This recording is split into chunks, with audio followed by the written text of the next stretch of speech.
ver se... boa tarde para todos, todas e todes. Vamos iniciar a nossa formação na data de hoje, terça-feira, dia 4 de abril já, né? Passando o tempo muito rápido. Os professores já estão chegando, né? Porque, como a Gorete já tinha explicado, com relação... Deu um atraso por conta da entrega dos computadores, dos notebooks aqui na secretaria, mas a Gorete já colocou. Eu coloquei aqui no chat, eu não sei quantos computadores foram instalados, mas quem puder abrir a câmera, né? Porque o professor Ivan não gosta de se sentir sozinho na tela, viu, gente? Ele gosta de ver as pessoas participando, é isso. Mas sejam bem-vindos. A palavra é sua, professor Ivan. Então, boa tarde. Acho que vai ter que baixar, gente, todo mundo. Oi, boa tarde. Então, vamos iniciar aí, né, o nosso trabalho e a gente vai dar uma continuidade ao tema que a gente tratou no nosso último encontro, que foram grandezas e medidas. Nas nossas conversas, né, nós falamos da importância da gente ter atividades práticas, de realizar medições, quer seja com unidades de medida padronizadas, com unidades de medida não padronizadas, né? Mas que a gente realmente consiga fazer atividades práticas para que os alunos eles possam estimar determinadas medidas, né? E vivenciar as comparações e tudo isso. Tivemos até um relato de uma professora que colocou que ela trabalhava com questões de massas, embrulhava os pacotes, né, para que os alunos não percebessem o que é que tinha lá e para fazer as comparações, por exemplo, entre a massa de um quilo de arroz e de 1 quilo e meio quilo de café, né? Mas quando às vezes está com a embalagem, eles já têm noção de quanto tem em cada embalagem, e aí eles já vão com isso. Então, a professora colocou que ela embrulhava, e aí exatamente para que eles pudessem vivenciar isso. Eu queria verificar se vocês têm algumas considerações a fazer a partir das discussões que nós fizemos, se alguma coisa não ficou clara, se alguma coisa vocês queiram acrescentar.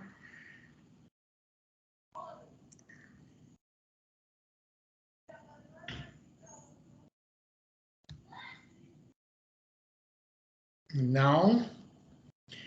Uma outra coisinha que eu coloquei para a professora Helena, né, para os nossos próximos encontros, de vocês serem consultados de que tema que vocês gostariam que a gente tratasse, né?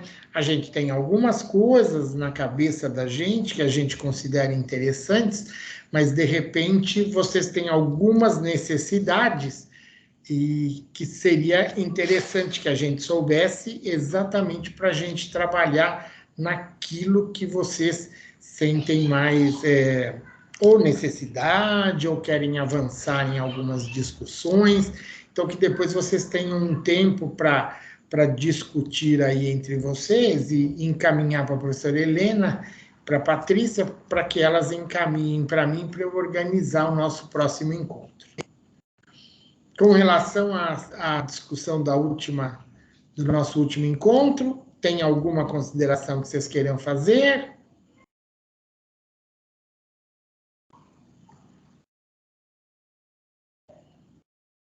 Não? Se vocês se lembrarem, eu tinha colocado que eu gostaria de passar um vídeo, né, para a gente discutir um pouquinho, e aí vocês pediram que esse vídeo fosse passado hoje, né? Eu até tinha colocado, posso mandar com antecedência e tal? E aí vocês sugeriram que o vídeo deveria ser passado hoje. Então, eu vou pedir para o Adolfo passar esse vídeo para depois a gente ainda discutir um pouquinho.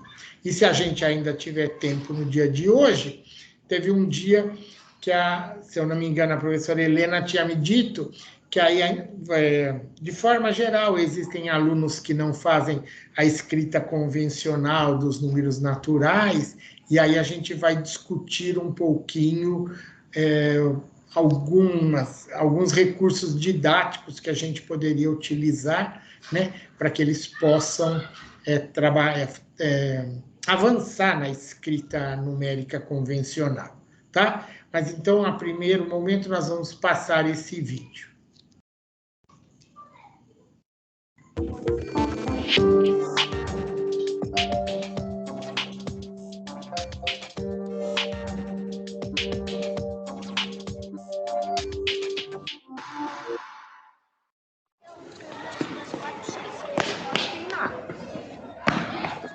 Quando mais ou menos ele Eu acho.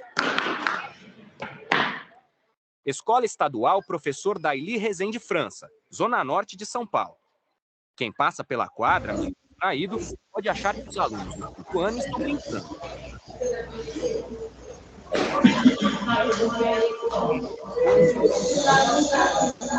Eles são grandezas primitivas, que esse é o objetivo da aula.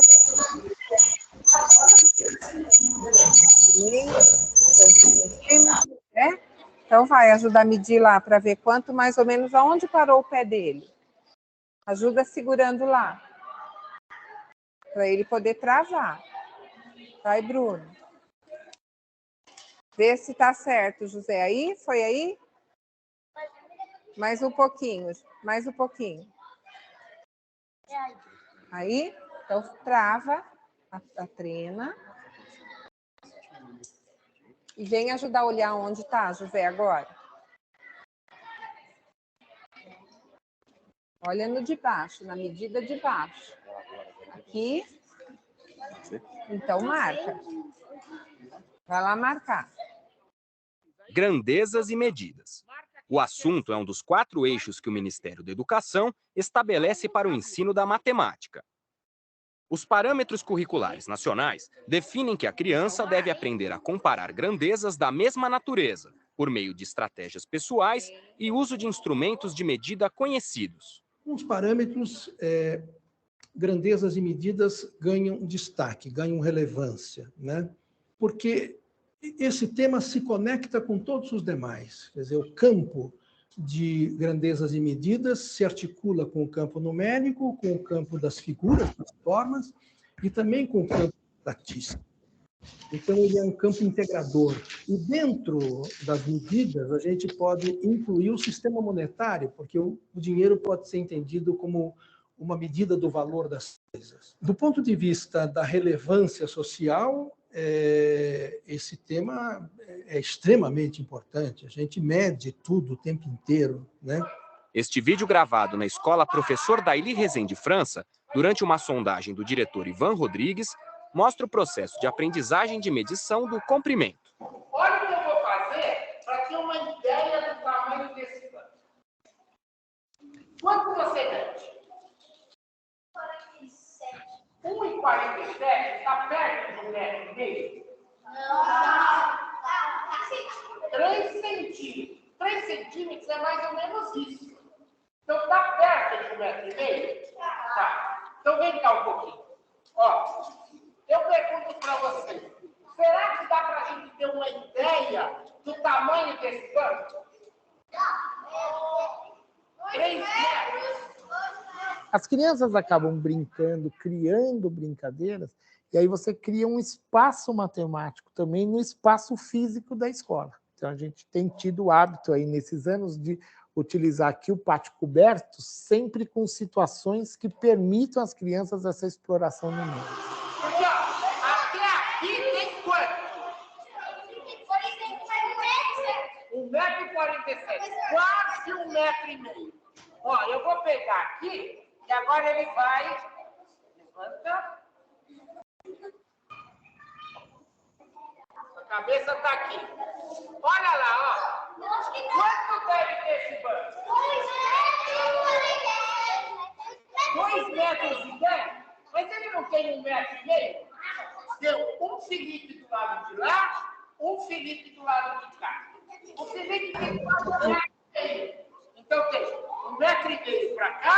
1,5 metro para lá. E aí uma coisa que eu acho interessante, né? Quando a gente trabalha com as unidades de medida, a gente fala muito no padronizado e no não padronizado, né? E o que eu tenho colocado é isso. O metro, ele é da vivência de todas as crianças. Então, a gente pode partir também do metro e depois partir para o não padronizado. Quer dizer, usar o metro como uma referência de estimativas e depois você utilizar outros instrumentos de medida e tal.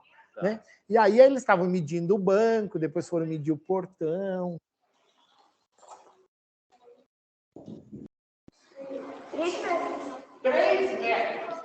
Luiz Márcio Imenes é professor de matemática há mais de 40 anos. É formado em engenharia civil e tem mestrado em educação matemática. Imenes é autor de diversos livros sobre o assunto. Ele procura aproximar a matemática do dia a dia, como a que encontramos na construção de uma casa, por exemplo.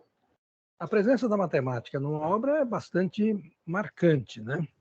A começar do próprio projeto. Uma casa é tridimensional. E o desenho que se faz, a planta, o projeto, é bidimensional. Então, isso já envolve conhecimentos de matemática. Todas as dimensões de uma obra são muito bem pensadas, não são arbitrárias. Boa tarde. Tudo bem? Dá licença, seu Tião. Tudo bem? Tudo bom? Beleza. Sou o Fábio, sou o professor Imenes. Prazer, como é que vai? Obrigado Tudo bem? por receber aí. Bem? Onde que o senhor vê matemática nessa obra? A matemática na obra tem tudo, né? 2,90 metros certinho. Seu Tião, como é que o senhor faz para saber quantos ladrilhos vão ser usados para forrar o piso da sala? Esse piso, cada piso tem 60 centímetros, entendeu? Cada piso. Significa que 2 pisos vai dar 1,20 m. A gente tem uma área de 4 metros. 4 metros e 70. 4 metros e 70. 4 metros e 70. E o senhor disse que quanto que tem cada piso? Tem 60 centímetros. É que nós usamos 2, 4, 6, 7 pisos inteiros. Mais 40 e sobrou um recorte de 49 centímetros. Além de medir com o metro padronizado, pode-se também usar o corpo como instrumento de medida. Às vezes você pega também, você mede, você dá 3 passos para lá, 3 para cá, o espaço que eu tenho aqui é esse. 1 passo é 1 metro. 1, 2. 2 não chegou a 3 passos. Significa que essa cozinha tem 2 metros e 70 no máximo. Entendeu? 3 passos seria 3 metros. Aí é a sua prática que conta, né? Os anos de experiência, né?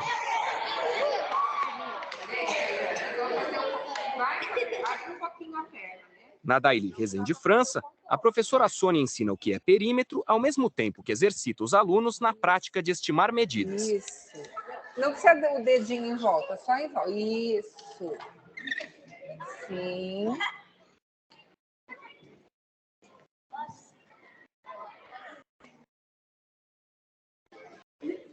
Isso.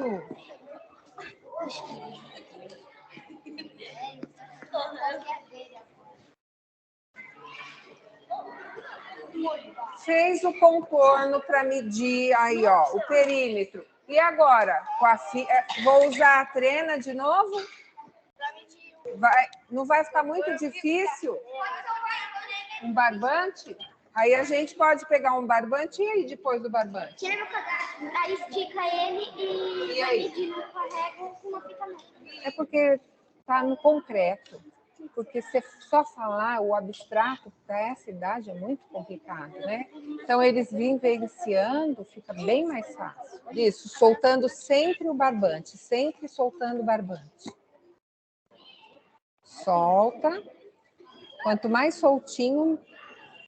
Exceto você. Agora já mediu, ó, já fez o contorno. E agora, como a gente vai achar? Mas como? Assim em volta mesmo? Como? Vai usar o barbante aí no lugar mesmo? Não, mas pode esticar ele. Ah, então vamos esticar o barbante para ver. Aqui, ó. Vem cá, Irã. Põe a pontinha lá no 2. Aí, deu 2. E aí, como a gente vai fazer? Chegou. Sobrou? Quanto mais ou menos vocês acham que deu essa medida agora? Se daqui até aqui são 2, foi mais uma vez. Mais 2, mais 4. É 4? 2 mais 2? 2 mais 2? 4. Mais 1. E mais esse pedaço? 65 vai 50. Ó, meio. Metro. Aí passou mais um pouquinho. Mais um pouquinho de quanto? Meio Mais ou menos? 50. 70. 70 aqui, mais ou menos dá 70. Então vamos pegar agora, deixa aí, pode soltar o dedinho.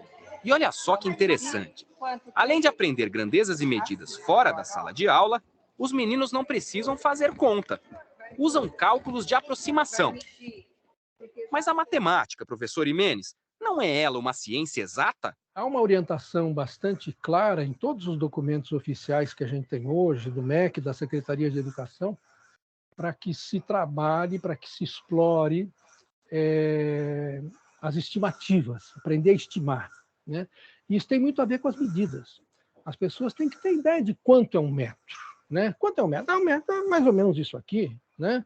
E quanto é um centímetro? Centímetro é mais ou menos isso aqui. Quanto é um quilômetro? Bom, quanto é um quilômetro eu não tenho como mostrar, mas eu posso dizer, é quanto eu ando da minha casa até chegar na farmácia. Tá correto? Ela tem que ter alguma referência, né? Vamos medir quanto tem? Vai medir, porque já achou 5 até aqui. Não, agora vai vir daqui, Heitor, ó, deste pedaço até aqui para ver se deu 1,70 m mesmo.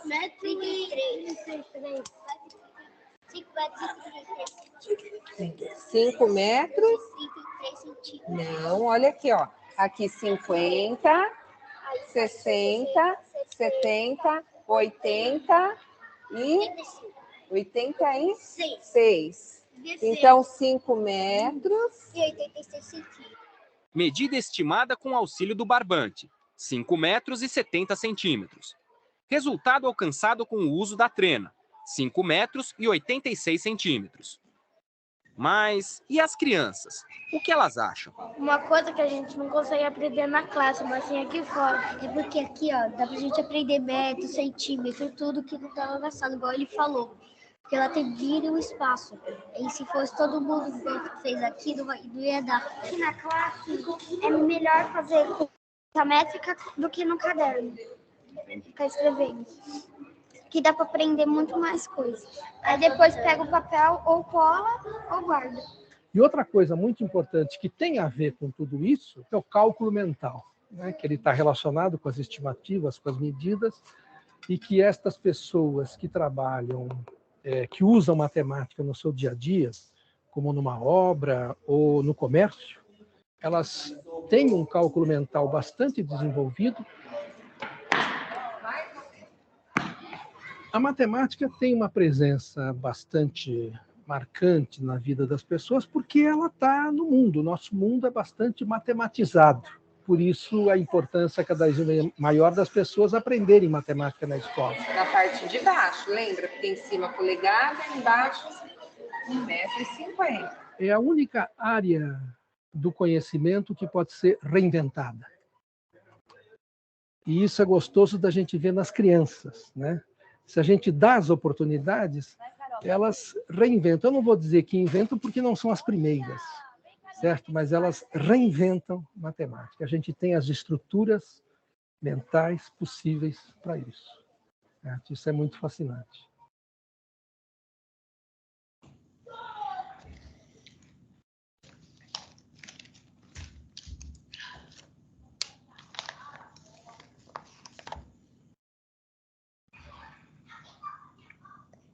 Vamos lá. Então, vejam, na verdade, o vídeo ele está todo trabalhado com crianças, né? Mas eu acho que tudo que foi comentado ali é totalmente pertinente ao currículo da EJA, né? É isso que eu quis trazer para vocês, e por isso que eu achei interessante esse vídeo, né? Ele foi em parte, né, gravado lá na escola em que eu trabalhava, e algumas coisas que eu acho que são super importantes a gente reforçar a partir do que o professor Imenes ele coloca ali, né? Que esse bloco de conteúdos, né, que na época, né, os PCN chamavam de grandezas e medidas, e que agora, por exemplo, na BNCC também a gente tem a unidade temática que mantém exatamente esse nome, né, grandezas e medidas. Ele é um tema integrador, né, porque eu consigo ligar a questão das grandezas e medidas com a geometria, eu consigo ligar com os números, né? Com os números na sua forma ampla, né? Tanto os números quanto as operações, né? E o professor coloca, né, a importância essa relevância social que esse tema tem na aplicação do dia a dia. Por isso que é um tema que normalmente a gente consegue trazer e consegue agregar muita coisa da matemática aí nesse tema, tá? Uma coisinha que a gente comentou no nosso último encontro, né, a importância de explorar os instrumentos de medidas. A gente falou da régua, a gente falou da trena, a gente falou da fita métrica, e naquele nosso encontro até coloquei algumas imagens mostrando algumas diferenças que existem entre elas. Então, para quem já domina esse instrumento, parece que é tão natural, né, pegar um, pegar outro e dar conta de fazer as associações entre um e outro. Mas quem está se apropriando desses conhecimentos e desses instrumentos, né, eu preciso discutir com eles, né, e estabelecer essas relações entre um e outro. Ali ficou tão natural, né, para aquele senhor que estava colocando o piso, né, quando ele faz as estimativas, quer seja pelo passo dele, quer seja depois quando ele sabe o comprimento de uma lajota e ele vê quantas lajotas precisam e ele faz todos aqueles comentários. Então, como essas pessoas, né, que trabalham nisso, eles têm um cálculo mental bastante desenvolvido, né? E o que nós discutimos também, acho que no nosso último encontro, é que o cálculo mental, ele necessita de ser aprendido. Nós vamos discutir estratégias de aprendizagem. E como é importante nas nossas aulas, né, a gente sempre reforçar essa questão vamos fazer isto primeiro por cálculo mental, e vamos, que estratégia a gente pode utilizar, e vamos socializar essas estratégias, né? Depois nós vamos fazer os registros também, né? Tá certo? Se vocês verificarem lá no vídeo, no pátio tinha lá, né, um segmento de 2 metros de comprimento, exatamente 2 metros de comprimento, e aí tinha a marcação de 1 metro, tinha a marcação de meio metro, de 1,5 metros, e quando começou o vídeo, as crianças estavam pulando, né? Uma atividade que a gente fazia também bastante nas aulas de educação física. As crianças iam saltar, e elas saltavam e estimavam o quanto elas tinham saltado. Por isso que tinha a marcação de 1 metro, de 2 metros, e depois de meio metro, né? E aí depois elas utilizavam o instrumento para determinar o comprimento exato que elas pularam. Mas aquilo que o professor Imenes falou e que a gente também tem o tempo todo valorizado, a questão da estimativa. E a gente tinha a possibilidade no pátio, né, de pintar isso e deixar registrado isso para que as crianças usassem no dia a dia e tivessem essa construção mental de quanto é 1 metro, de quanto são 2 metros. Quando a gente discutiu no nosso outro encontro, tinha um slide que falava isso, né? Como é importante essa construção mental para que a gente possa fazer estimativas. E a gente tinha discutido no nosso outro encontro que para eu fazer estimativas eu preciso ter referências, eu preciso ter referenciais, né? Se eu pergunto assim, quando a gente colocou lá no nosso outro encontro, qual a altura de um elefante, né? E a gente colocou, mas se eu nunca vi um elefante, eu não tenho ideia de quanto pode medir um elefante. Mas quando a gente apresentou o elefante ao lado de um homem, né? Então, eu tinha o referencial da altura daquele homem para eu poder fazer uma estimativa. E acho que isso é fundamental no trabalho de vocês, né? Que a gente o tempo todo trabalhe com estimativas, e para a gente fazer isso, eu não consigo fazer em atividades no caderno, né? Mas eu preciso realmente vivenciar essas medições, tá?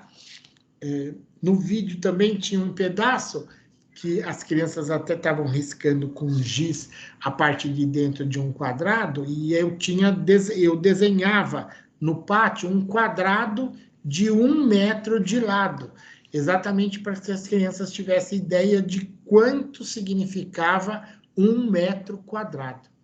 Aquilo que eu falo, quando eu olho no livro e vejo uma ilustração e falo, 1 metro quadrado é a área de um quadrado de 1 metro de lado, né? Será que isso cria a ideia mental para o meu aluno do que é 1 metro quadrado, né? Então, a gente fazia aqueles desenhos no pátio e eles ficavam lá exatamente para a gente utilizá-los e que as crianças se familiarizassem com isso, tá? Uma outra atividade que eu acho que apareceu ali interessante, quando falava em perímetro. E muitas vezes a gente vê muito nos livros, né? O perímetro do quadrado, o perímetro do retângulo, o perímetro do triângulo, né? Mas e uma outra figura qualquer, né? Também ela tem o perímetro, e ela não precisa ser uma figura com linhas retas, ela pode ser uma figura, né, com curvas. E aí a gente optou por fazer o contorno das crianças no chão, e eles tinham que determinar, como era uma figura fechada, né? Claro, para ter perímetro precisa ser uma figura fechada. Então, como ela era uma figura fechada, eu teria o perímetro dessa figura, o contorno dessa figura. E aí não era nem um pouco fácil fazer isso utilizando uma régua, utilizando uma trena, né?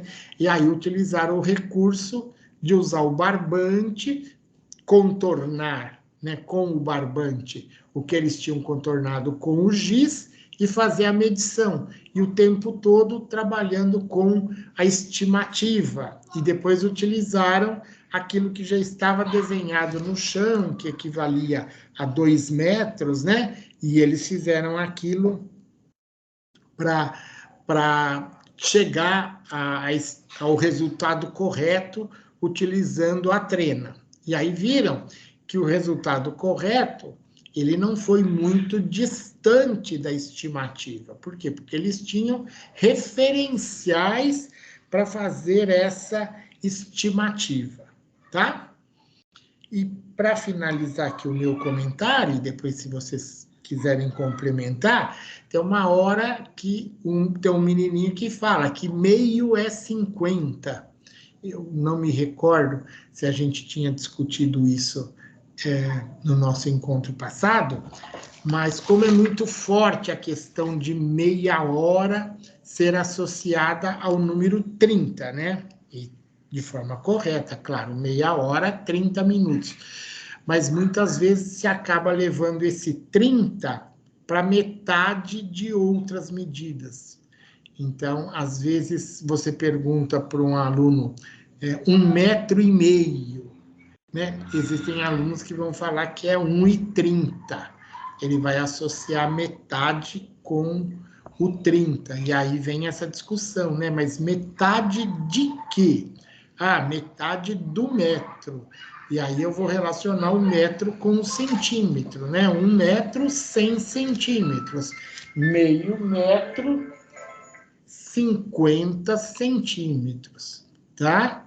Então, existem vários estudos que mostram que essa associação é bastante comum também, e eu tenho certeza que talvez vocês tenham já vivenciado também pessoas que acabam fazendo essa associação. Então, dou um minutinho para vocês comentarem, gostaria de ouvir um pouquinho vocês.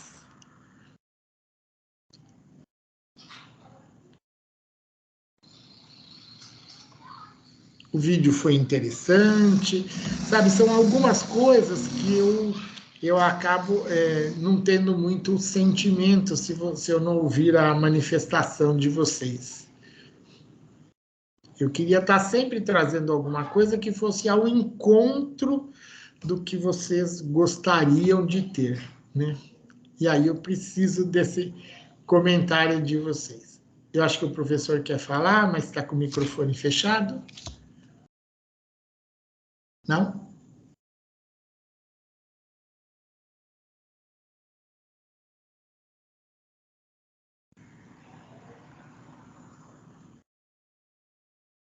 Ninguém quer fazer nenhum comentário?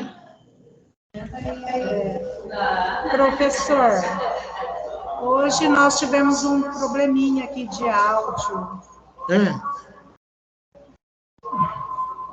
Então, tá difícil aqui para assistir hoje. O vídeo... Assistir nós estamos, mas a gente não ouviu muito bem. Ah, tá. Mas esse vídeo, depois ele já está aí com a equipe da secretaria, pode repassar para vocês, se vocês tiverem oportunidade num outro HTPC, né, de estar ouvindo. Eu não sabia que estava com esse problema, senão a gente teria interrompido e teria usado outra estratégia, tá? Mas me ouvindo agora, vocês estão ouvindo adequadamente?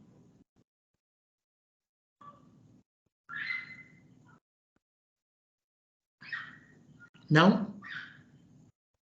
Eu estou ouvindo, professor. Sim. É que eu sou da escola, né? Ah, tá. Então, vou fazer eu achei assim. super interessante. Então, bem legal. Apesar de estar mostrando uma atividade com crianças, eu acho que é uma atividade perfeita também para a gente fazer com os adultos, né? Dar as ideias, né, para eles, de quanto tem 1 metro, de quanto, porque realmente pode ser que o aluno não tenha essa noção, mesmo um adulto, Sim. que não lida, né, com as medidas do dia a dia, talvez nem tenha essa noção. Sem dúvida alguma. E eu não consigo estimar se eu não tiver esse referencial, né?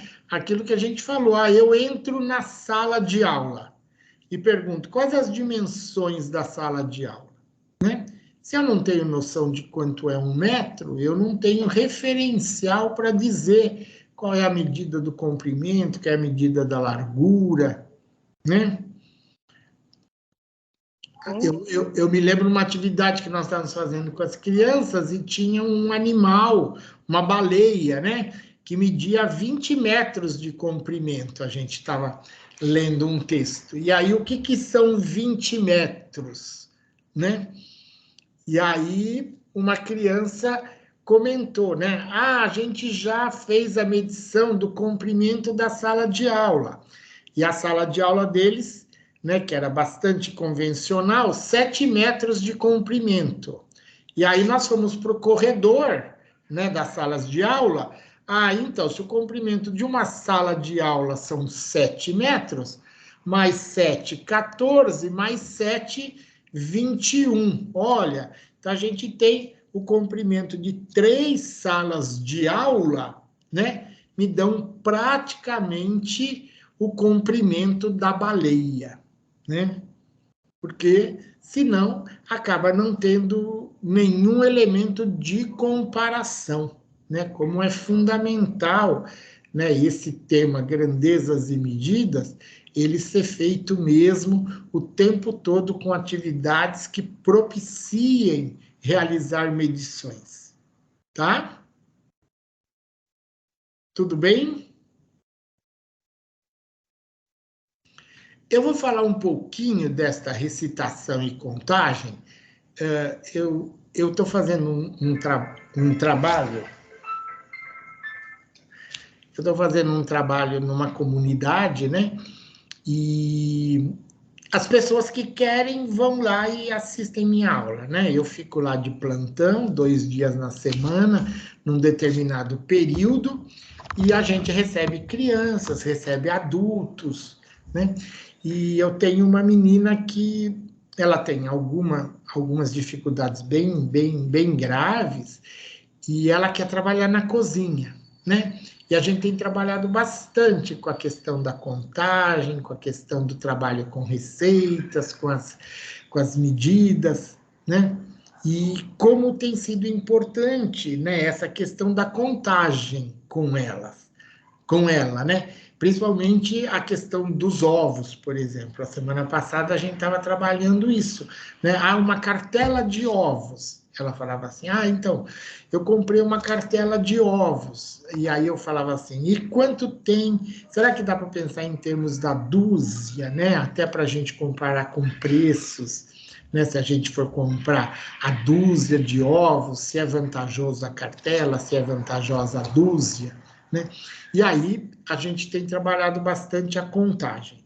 Mas eu vou comentar uma coisinha aqui, que ela é super válida para as crianças, mas que eu acho que em alguns momentos ela também pode ser interessante para, dependendo dos alunos que vocês estão trabalhando e que podem também não ter tanta familiaridade com a contagem e com a escrita numérica.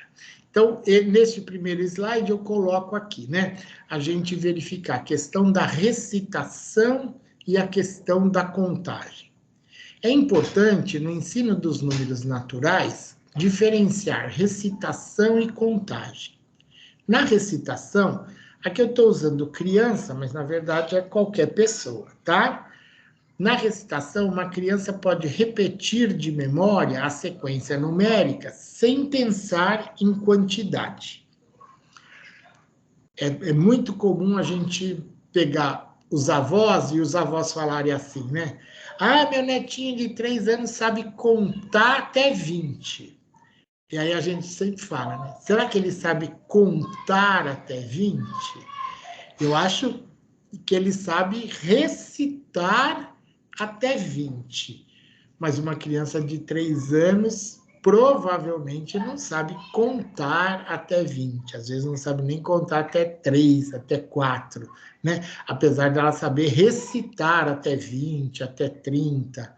Então, na recitação, uma criança pode repetir de memória a sequência numérica sem pensar em quantidade. Ela aprendeu a sequência numérica e ela vai repetindo aquilo. Na contagem, o que está em jogo é um problema de natureza quantitativa, né? Contamos para responder a perguntas como: quantos? Onde tem mais? Quantos a mais? Né?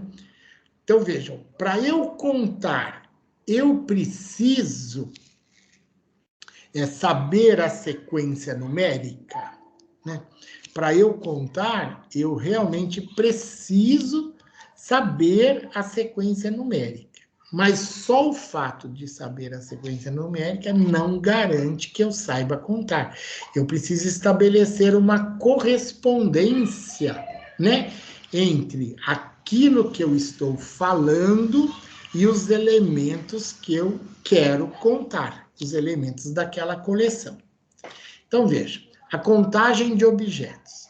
Recitar os termos da sequência numérica é importante, mas não é suficiente para o desenvolvimento do sentido do número.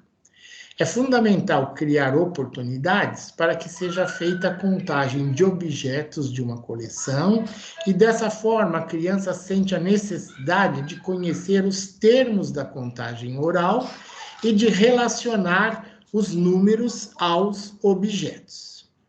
Tá? A realização de uma contagem envolve muitas aprendizagens, uma vez que a criança necessita selecionar os objetos que serão contados, separando-os dos que não serão contados. Eu acho que com os adultos isto já é um conhecimento já mais natural, né? Mas a gente está reforçando aqui de forma geral que é necessário. Associar cada objeto a ser contado com um e só um nome, utilizando-os na sucessão convencional e garantindo que todos sejam contados e cada um somente uma vez. Reconhecer que o último número falado ao final da contagem se refere à quantidade total dos objetos e não apenas ao último deles. O que isso aqui está querendo dizer, né? Eu, por exemplo, coloco 5 tampinhas, né? E vou contar 5 tampinhas. E conto 1, 2, 3, 4, 5. Aí a pessoa fala, tem 5 tampinhas. Eu falo assim, mostra para mim onde estão as 5. De repente a pessoa mostra a 5ª e não as 5, né? Aí ela não fez a associação do número 5 com aquela quantidade, né? Ele está pensando no ordinal, o 5º elemento, tá? Eu tenho visto muito isso com essa moça que eu tenho trabalhado, né? Toda hora eu tenho trabalhado com ela a questão da dúzia, a questão da meia dúzia. Semana passada nós estávamos discutindo com ela assim, se ela sabia o que era uma centena, né? Se eu falasse assim, 100 de coxinhas, né? O que significa 100 de coxinhas? Para quem domina isso, para quem vivencia isso, é natural, né? Mas para quem não está familiarizado com essa terminologia, o 100 não necessariamente ele associa a quantidade 100, né? Sem o conhecimento da sequência falada, não é possível, por exemplo, ordenar os nomes para a numeração dos objetos e até mesmo a expressão da quantidade final buscada. Quer dizer, para eu contar, necessariamente, eu preciso saber recitar a sequência numérica. Num dos nossos encontros, eu tinha colocado umas telas com algumas cédulas, e hoje eu vou colocar de novo, né, para a gente realizar essa recitação de algumas sequências numéricas, né? Recitar de 1 em 1, recitar de 2 em 2, recitar de 5 em 5, recitar de 10 em 10.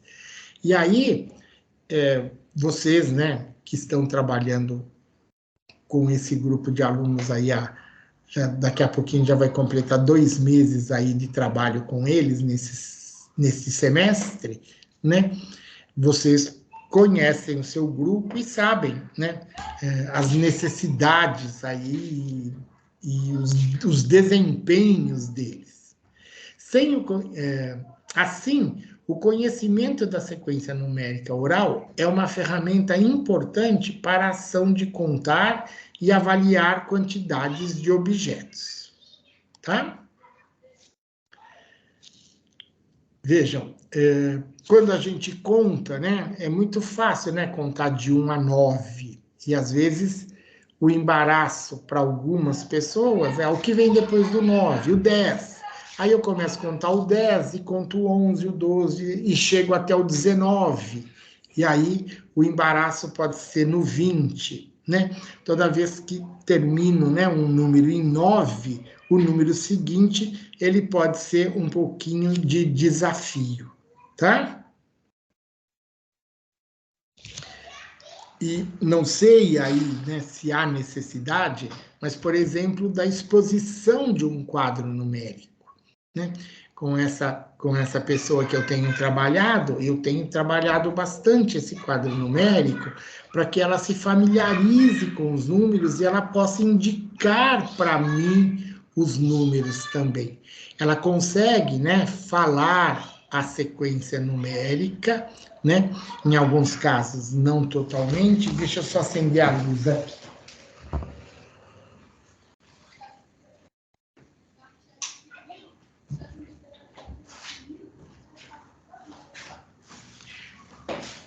Mas muitas vezes esse quadro numérico ele é interessante, né, para que as pessoas consigam localizar os números.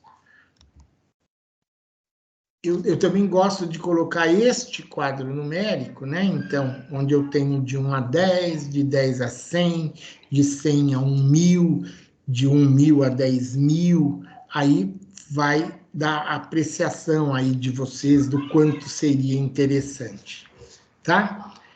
Eu fiz por uma escola que eu estava fazendo um trabalho lá na Bahia, né? Na escola onde eu trabalhava, eu fazia esses quadros aqui com aquele papel Paraná, né? O papel Paraná é um papel bem grosso e ele é bem poroso.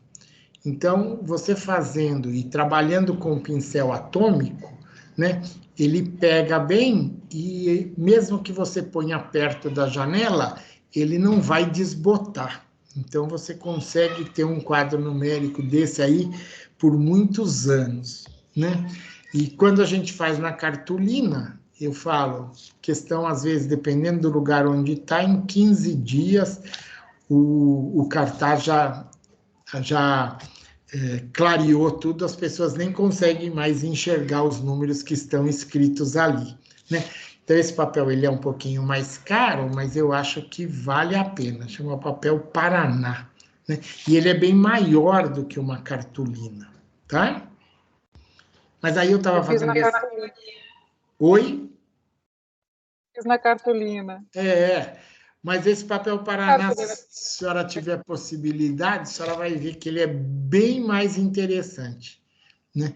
E a cartolina, a senhora, dependendo, né, do espaço que a senhora tá, precisa colar com durex, tudo, né? Aqui eu tinha a sorte de ter essas madeirinhas na sala, e aí com o percevejo você coloca e ele fica perfeito ali, né? Ele não fica balançando nada, então dá para ser bem tranquilo, tá? Mas aí eu não podia levar esse papel Paraná lá no avião e tal, porque ele não dobra, né? Aí eu peguei e fiz esses banners, né? Para poder levar para lá e eles colocarem nas salas de aula, né? Então vejam que aqui também, a mais do que naquele do cartaz do papel, eu fui de 1.000 até 10.000 também, né? Eu acho que eles são bem referenciais para o trabalho, tá? E aí o que eu acho, e a gente já trabalhou um dia desses, acho que não no encontro passado, no encontro retrasado, eu trabalhei um pouquinho essa questão da contagem aqui, né? E a gente sabe que hoje em dia muita gente nem tem familiaridade mais com as cédulas e com as moedas, porque uma parcela grande da população só usa cartão, né? Eu falei que eu até fiquei surpreso essa semana passada, eu fui a uma consulta médica e aí eu voltei de metrô e sentei, e aí o moço no metrô começou a vender bala, pacotinho a R$1. Eu não compro, né, dentro do metrô, eu não acho legal, né? Mas aí a moça que estava do meu lado, aí ela fala para o moço assim, eu não tenho dinheiro, tenho Pix, você aceita Pix? Né? E ela pagou o pacotinho de bala de R$1 com Pix. Então, para a gente ver como o dinheiro ele já não é uma coisa que está em circulação. Quer dizer, o dinheiro está em circulação, mas as cédulas e moedas não estão em circulação, né? Muita gente já não faz uso delas, mas eu acho que é interessante a gente trabalhar isso com eles, né? E aí eu fiz alguns slides aqui, exatamente para a gente ver, né? A moeda de R$1, a moeda de 25 centavos, aí vamos contar, né? R$1, né? Vamos supor, R$1,25 e mais 25, quanto dá? R$1,50, né? Exatamente para trabalhar essa exploração do cálculo mental, né? Trabalhar de 25 em 25, né? 25 mais 25 mais 25. 4 moedas de 25 centavos dão R$1. Olha, então aqui a gente consegue fazer uma comparação entre o real e os centavos, né? R$1 é a mesma coisa que 100 centavos, né? Porque 25 mais 25, 50, com mais 50, 100. 4 moedas de 25 centavos equivalem a uma moeda de R$1. Né? E aí eu começo a estabelecer isso, e isso depois vai me ajudar na escrita dos números racionais na forma decimal, tá? E aí a gente ia fazendo aqui, ó, e mais 50 com 50, né? Eu já tenho R$1, R$2, R$3, R$4, R$4,25, R$4,50, né? R$5, 5,25, 5,50, R$6, R$7, né? E aí, o que eu acho interessante nesse tipo de atividade é que aí uma pessoa vai falar assim, mas se você tivesse me mostrado todas as moedas, eu não faria contagem assim. Então como você faria? Eu agruparia as moedas de R$1, eu já agruparia as moedas de 50 centavos de duas em duas, eu já agruparia as moedas de 25 centavos de 4 em 4, né? E eu acho que isso é importante e volta à nossa discussão dos outros momentos da importância da socialização de estratégias em qualquer atividade, né? Como é importante, né, na hora que vocês realizam uma atividade, que vocês socializem as estratégias que foram utilizadas.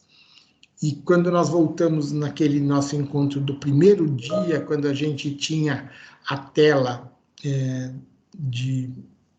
daquele documento do MEC, né, ele colocava da importância de nós respeitarmos a fala dos alunos e nós garantirmos, né, que eles expressem, né, aquilo que eles estão pensando e que depois a gente vá para as escritas convencionais, né? Puxa, eles vão me explicar, depois a gente vai para registros convencionais, né? Mas como é importante essa troca de informações entre eles com a mediação do professor, tá? E aí eu trago alguns slides aqui, né, para que a gente possa fazer essas contagens, né, de novo, ó, 25 mais 25, 50, mais 50, 100, e como é importante eu, como professor, estar verbalizando isso, né, para que eles memorizem isso, né? Porque quando eu estou aqui, eu estou falando 25 centavos. Mas, na verdade, é qualquer 25, né? 25 mais 25, 50 mais 50, 100.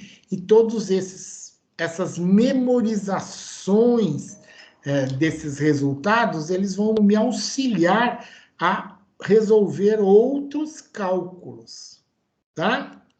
Depois eu trago um slide aqui, em que a gente está trabalhando com as cédulas, né? R$2, mais 2, 4, mais 2, 6, mais 2, 8, mais 10. E vejam, né? A gente vai utilizar regularidades do sistema de numeração decimal, né? O que acontece quando eu somo 10, né? Por que é fácil somar 10? Por que é fácil somar 100? Né? Somar as dezenas completas, somar as centenas completas, tá? Então, 8 mais 10, 18, mais 2, 20, mais 10, 30, mais 2, 32, né? e eu chego aqui ao resultado, tá? De novo aqui com moedas, né? Já coloquei aqui 4 moedas de 25, tá? Exatamente para a gente ir fazendo essa contagem. Depois aqui com as cédulas, né? R$20, mais 20, 20 mais 20.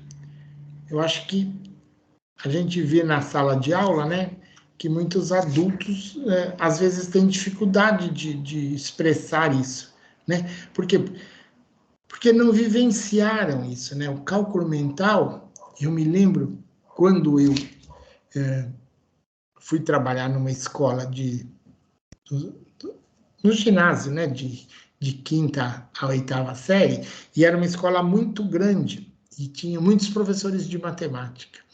E aí, às vezes, a gente tinha aqueles professores lá naquela época que falavam assim, mas os alunos não sabem cálculo mental, né? E eu me recordo que eu sempre tinha essa fala, cálculo mental não é dom, cálculo mental se aprende, né? E nós precisamos buscar estratégias, sequências de atividades que a gente incentive o cálculo mental em qualquer etapa, né? Quando eu dava aula na licenciatura em matemática, né, lá com os alunos, às vezes, do 4º semestre da licenciatura em matemática, né, eu incentivava o tempo todo que a gente realizasse cálculo mental e socializasse as estratégias que nós estávamos utilizando para que porque eles só vão trabalhar com isso com os alunos se eles também tiverem familiaridade com isso, né? A experiência tem mostrado isso, né? O professor que não trabalha o cálculo mental para ele mesmo nas situações do dia a dia, de forma geral, ele não explora isso na sala de aula, né? Então, 20 com 20, 40, com 20, 60... com 10, 70, com 10, 80, com 10, 90, 100, 105, 205. Tá? Obrigado, Estevão, obrigado. Tá? Então, acho que aí é interessante, né? 105 mais 100. Como é importante aquilo que eu já comentei com vocês, né? Eu, como professor, está trabalhando essa atividade de matemática bastante oral na sala de aula, mas eu produzindo registros, né, para que os alunos percebam isso, né? 105 mais 100, olha, alguém falou 205, ó, vamos escrever aqui na lousa, né? Por que você acha? Porque é só somar o 100 com o 100. 100 mais 100, 200. Mais 5, 205, né? Então, quando você coloca o registro na lousa, você faz com que aquele aluno que não está naquele pensamento, ou que ainda não construiu essas estratégias, né? Ele possa avançar nessas estratégias de cálculo mental, tá? E aí, no slide que eu vou mandar para vocês, né, vai aparecer aí uma série de situações que eu acho que vocês podem utilizar. Por exemplo, nesse slide, ó, eu já coloquei aqui várias cédulas, né? Não fui igual nos outros que eu fui entrando de uma em uma. Então aqui tem várias cédulas. Quanto tem até aqui? 100 mais 100, 200 mais 100, 300 mais 100, 400. Né? E agora? Né?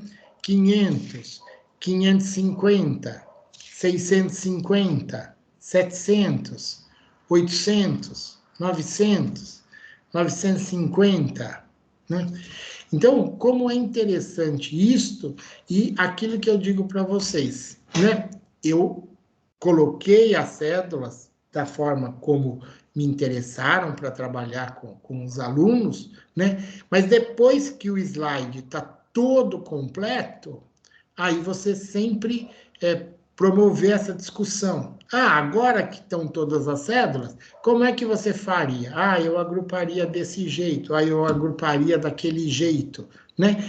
E acho que isso permite com que eles avancem, né, nesses procedimentos de cálculo mental.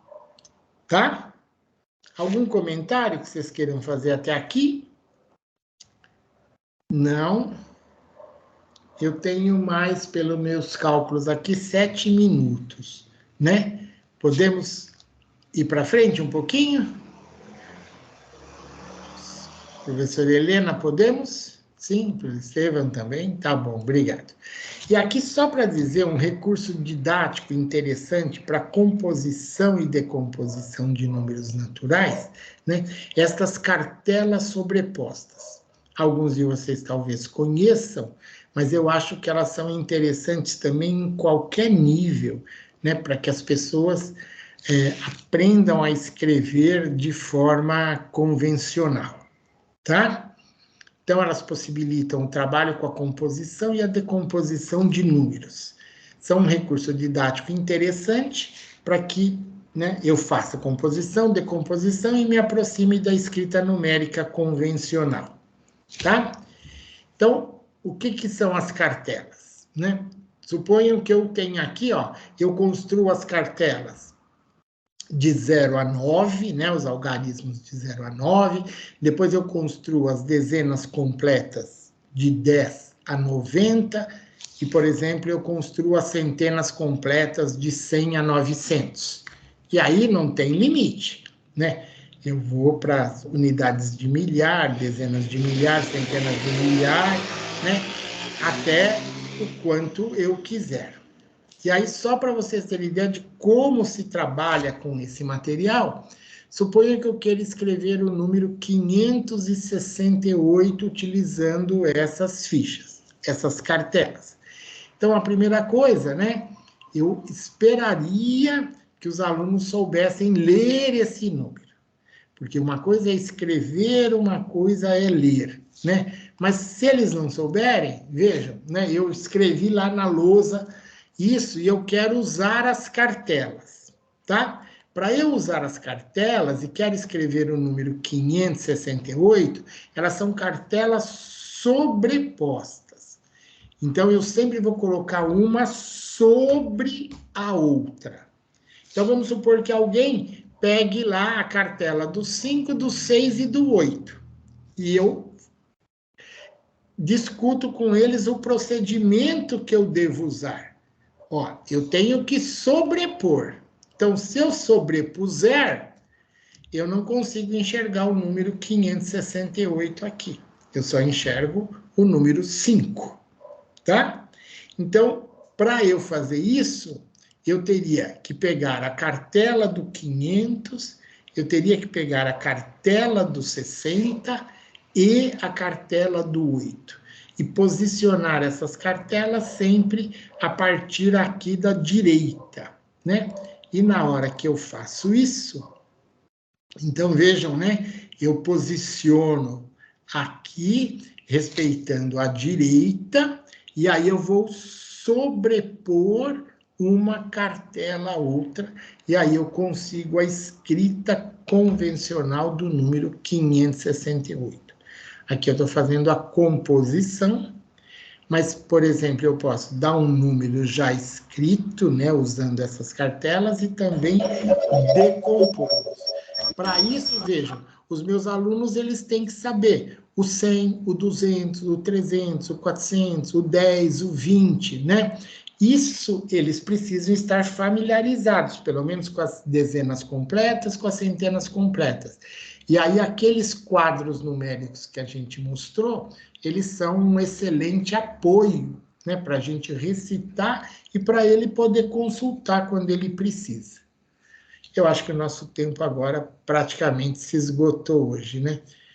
Eu não sei se eu estou conseguindo atender algumas expectativas de vocês, mas, de novo, eu sei que eu estou sendo repetitivo, mas eu gostaria que vocês se reportassem à professora Helena para eu poder preparar alguma coisa que eu vá ao encontro do que vocês desejam, tá?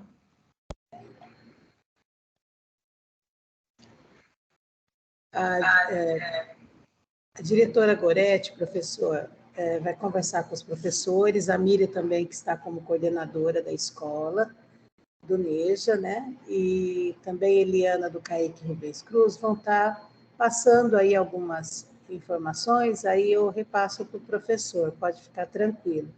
No NEJA, que a gente tem uma quantidade muito grande de professores aqui hoje, mas eles foi instalados computadores recentes, né? Ontem e hoje tem o pessoal da tecnologia mexendo lá na escola.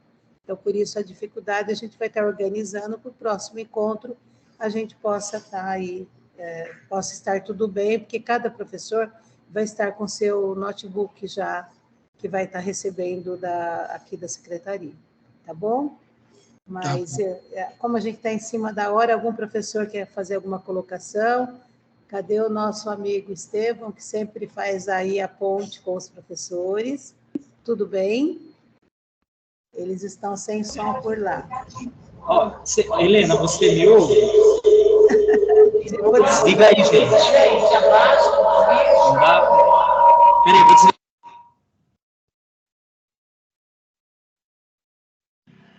Microfonia, né, professor? Deu para perceber lá. Mas obrigada, pessoal. Eu agradeço, professor Ivan, mais uma vez. Eu espero que a gente possa estar com tudo em ordem no próximo encontro, tá bom, professor? Helena. Oi. A gente queria se desculpar porque a gente não conseguiu acompanhar da melhor forma hoje. A gente tentou ligar a caixa de som, a gente tentou fazer de tudo aqui. Chamou até os universitários e não conseguimos. Mas na próxima vez a gente vai dar conta, tá? Sim, e aí, desculpa também ao obrigada. professor. Obrigada, viu, Estevão? Sempre aí podendo contar com o professor aí intermediando. Obrigadão, viu? Obrigadão a todos que estiveram aqui. Obrigada, professor Ivan. Uma boa semana de trabalho aí. Igualmente. Tchau. Obrigada. Obrigada por tudo. Tchau, tchau. Boa noite, Miriam. Obrigada, Eliana. Tchau, tchau. Boa noite. Tchau, tchau.